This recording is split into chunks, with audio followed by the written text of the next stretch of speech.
On corrige l'exercice 2, soit A, la matrice suivante, A et B est égale A moins I3. Donc je rappelle, I3, c'est la matrice, on appelle ça la matrice identité d'ordre 3, qui comporte 1 dans la diagonale et 0 ailleurs. Voilà. On commence par la première question. La question, calculer B au carré et B au cube et en déduire B à la puissance n pour tout entier naturel n super égal à 3. Donc pour calculer le B carré, il faut tout d'abord calculer le B. Or le B, c'est le A moins I3. Voilà, ça c'est le A, donné par l'énoncé, moins I3. Et le I3, comme j'ai dit, c'est la matrice qui comporte 1 dans la diagonale et 0 ailleurs. Et si on va faire la différence de ces deux matrices, on va obtenir la matrice suivante. Voilà. Maintenant, on peut calculer facilement le B carré. Alors, le B carré qui est égal B fois B. B carré égale B fois B. Donc B elle est de taille 3, 3. Et donc, si on va multiplier une matrice de taille 3, 3 fois une matrice de taille 3, 3, on va obtenir une matrice de taille 3, 3 aussi. D'accord? Voilà. Donc, sous cette forme-là. On commence par calculer ce coefficient-là, par exemple. La première ligne, la première colonne. Donc, ça sera égal 0 fois 0 plus 1 fois 0 plus 0 fois 0, c'est-à-dire 0. On passe à la deuxième ligne. Donc, on veut calculer ce coefficient-là, coefficient de la deuxième ligne, première colonne. Ça sera égal 0 fois 0 plus 0 fois 0 plus 1 fois 0, c'est-à-dire 0. On passe à la troisième ligne. Donc, on veut calculer maintenant ce coefficient-là. La première colonne, troisième ligne. Donc, ça sera égal 0 fois 0 plus 0 fois 0 plus 0 fois 0, c'est-à-dire égal à 0. Voilà, on continue de cette façon-là. On va trouver tous les autres éléments sont 0, d'accord, sauf le dernier, d'accord, sauf celui-ci, sauf le coefficient de la première ligne, troisième colonne. Pourquoi? Parce que ça va être égal 0 fois 0 plus 1 fois 1 plus 0 fois 0. Donc, c'est pourquoi on va trouver 1. Voilà, donc ça, c'est le B carré. C'est une matrice presque comporte tous les coefficients sont nuls, sauf celui de la première ligne, troisième colonne.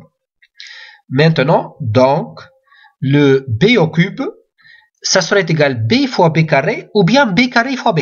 C'est la même chose. Pourquoi? Parce que B au cube, c'est en fait B fois B fois B.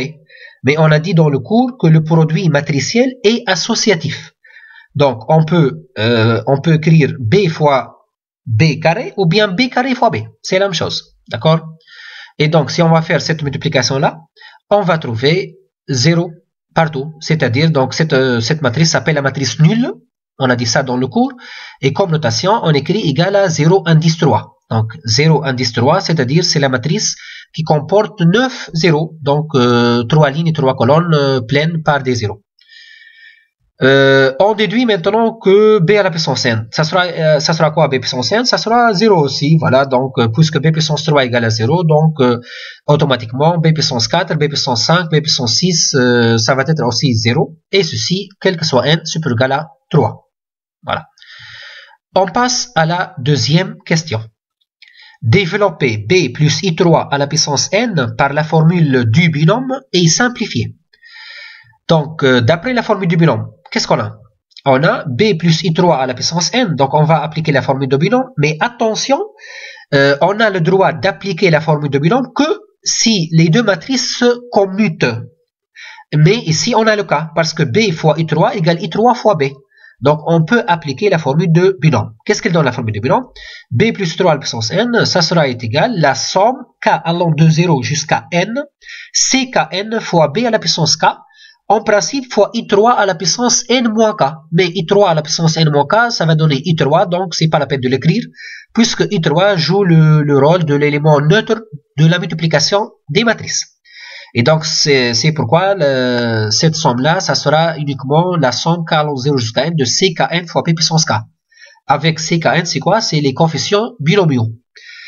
Mais si on va développer cette somme-là, on va trouver exactement 3 termes. C0n b à la puissance 0 plus C1n b à la puissance 1 plus C2n b à la puissance 2. Pourquoi? Parce qu'on a dit d'après la question précédente que b à la puissance 3 égale à 0. Et donc, c'est pas la peine de continuer le calcul b puissance 4, b puissance 5, b puissance 6, ainsi de suite. Donc, on va s'arrêter jusqu'à b à la puissance 2. Parce que à partir de b à la puissance 3, toutes les matrices vont être nulles. Donc, le b plus c3 à la puissance n, ça sera en fait la somme de ces trois termes, c0n b à la puissance 0, plus c1n b à la puissance 1, plus c2n b à la puissance 2. Mais, on sait que C0n c'est égal à 1, ça c'est, on connaît ça, donc d'après les formules de cours qu'on a vu. C1n égale à n, et C2n, tout calcul fait, on va trouver n fois n moins 1 sur 2. D'accord? Voilà, tout calcul fait, on va trouver ça. Mais donc, b plus i3 à la puissance n, ça va être égal i3, parce que le b à la puissance 0 égale i3, ça c'est par convention, plus n fois b, parce que le b à la puissance 1 égale à b, plus n fois n moins 1 sur 2 fois le b carré. Voilà. Et donc ça, c'est la forme simplifiée, en fait, de b plus i3 à la puissance n. On passe à la troisième question maintenant. On déduire a à la puissance n pour tout entier naturel. Pour tout entier n, bien sûr, ici on travaille avec les entiers naturels. A à la puissance n, donc si on regarde la définition de b, dans l'énoncé, b c'est le a moins i3. Donc, le A, ça sera B plus U3. Et donc, c'est pourquoi le A à la puissance N, ça sera B plus U3 à la puissance N. Or, ceci a été calculé dans la question 2. Donc, si vous vous rappelez, dans la question 2, on a trouvé que B plus U3 à la puissance N, c'est égal I3 plus NB plus N fois N moins 1 sur 2 fois B carré. Donc, ceci va être égal à la somme de ces trois matrices. La première, c'est le I3. La deuxième, c'est N fois B. Juste, on multiplie B par N. Et la troisième, c'est n fois n moins 1 sur 2 fois b carré. Voilà. Donc, tout calcul fait, le a puissance n, si on va faire la somme de ces trois matrices, on va obtenir la matrice suivante.